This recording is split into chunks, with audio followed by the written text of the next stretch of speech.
It's October 11th, 2022 in the Gregorian calendar.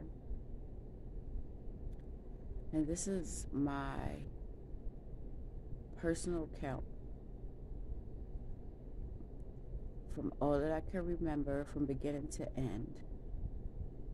Because I feel the need to clear my conscience and to speak my truth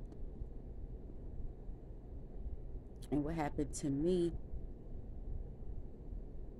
And maybe others won't fall victim or be deceived. I'm going to start out in saying that this is a spiritual war, but it's also physical. And you do consent. You do consent to being deceived. You do consent to a lot of things. Especially when you ignore your intuition. And I continuously do that, giving people the benefit of the doubt when they shouldn't get any benefits at all.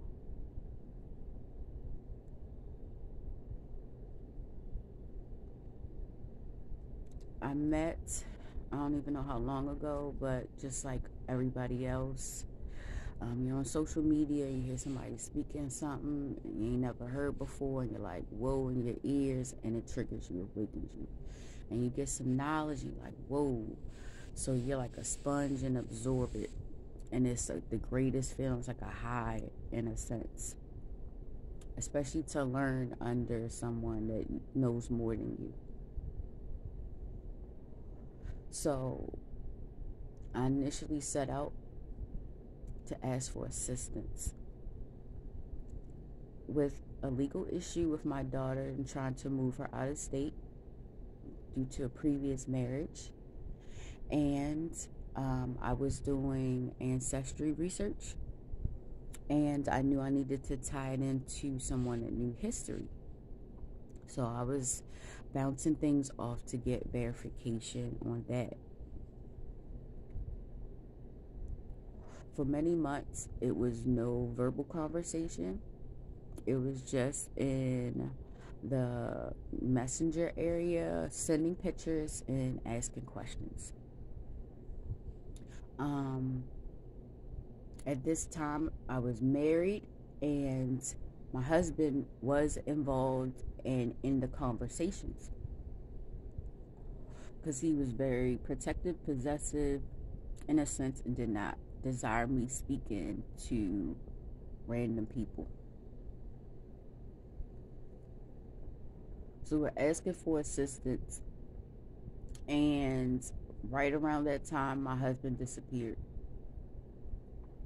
And of course, my world went upside down, and I was distraught and crying and everything. So after a few weeks, or maybe a month or so, I got a bus ticket, was invited to come to help get my life together. That's how low I was.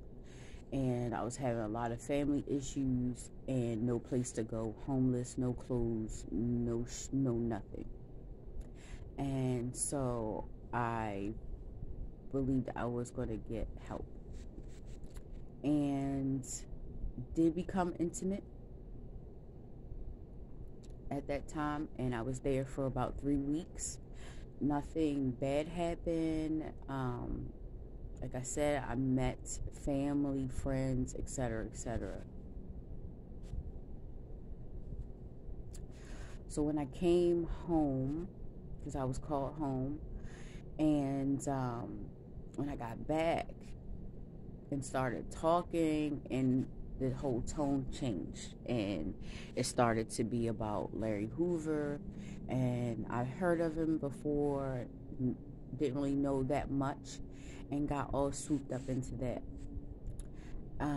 As I was one of the main people leading the effort in doing research, whether it was law, whether it was different angles, trying to assist to get people to have a conversation and do lives and let's get this out there. Um, Other things started to happen around this particular person, the people that they were around, that I started to question. I didn't know why I was being introduced to these people being called out, or what this whole fiasco was, and the drama and dragging people out. I didn't understand. I didn't like it. And the back and forth, and it just was too much. There was an event that was supposed to be planned for spring break in March for several of us, maybe 20 or less. Never saw the list of the people that were invited to this particular ceremony, but it was supposed to be in Panama City. And all of those type of arrangements kind of broke down, and my aunt passed away. And when my aunt passed away, I asked this person, I said, okay, when Larry Hoover, Ford, Dr. Malachi York get out, what happens then? And that's when I really got wind that something was terribly wrong. That basically the tribes that are organically coming together now, and the leaders, that what they did in the past with the same thing they're talking about happened before, is marrying different women from different tribes to create some type of political power, like they did before in these treaties that were bound by marriages and unions and children and offspring, to mix those bloodlines, to create bonds, blood bonds. That's the blood contracts. So I see history repeating all over again, and I didn't want any parts of it. It just didn't feel right. It's not I have a personal problem. It's just not for me. I'm not saying it's not for anybody else, and I'm not judging what anybody wants to do. It just wasn't for me. And it was a term that was used that was quite derogatory and hurtful, that I just instantly was like, hell fucking no. And I haven't spoken to that person ever since, and blocked them on all social media.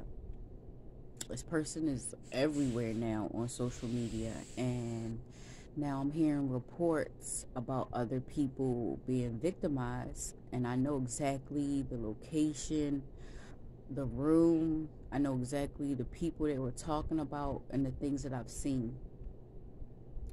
And that's why I'm speaking, because I was only concerned after a while with myself and healing and working through whatever I felt and was going through. Didn't want to jeopardize the mission, nor did I want to seem like I was hating. I just never thought that this was a repeated behavior.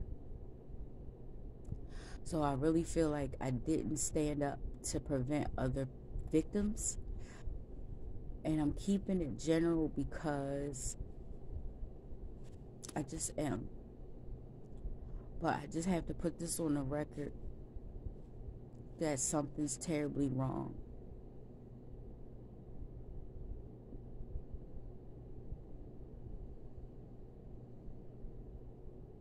Use your intuition. And a lot of words I'm now understanding about broadcasting spells and lives. People have power, and they could put things in your head and take you out, pump you up, and then take you out just like a pastor would. It's really gotten to that point where it's getting dangerous, and they're misleading our people, and they look like us, but they are selling us out, and they have personal motives, and I think they're being